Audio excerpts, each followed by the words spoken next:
Welcome to the Salmon Runs YouTube. Enjoy the video.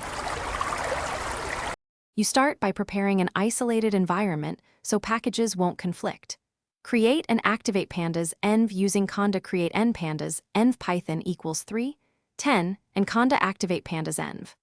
Once active, install pandas via conda install pandas for binary stability or pip install pandas if you need the newest build. Make sure Jupyter Lab or VS Code is installed in the same env so kernels match. After install, run Python C import pandas as PD, print PD, version, to verify success before moving on. Once pandas is installed, load your dataset with PD, read CSV or PD. Read Excel depending on source, pass parse dates for time columns to get proper dtypes. After loading, inspect with df head, df info, and df describe to understand size, types, and summary stats.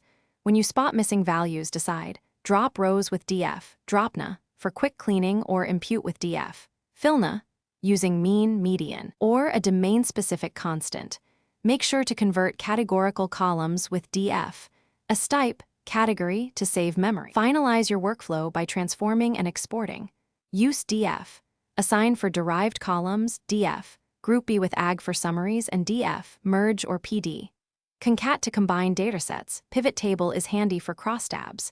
Export results with df, to CSV out. CSV index equals false or df, to Excel with engine specified. If something breaks, confirm you're in the correct conda environment and that pandas and dependency versions match. Run conda list and Python C import pandas, print pandas, version. Restart the kernel if imports fail and reinstall problematic packages. Thanks for watching. Consider subscribing if we helped you.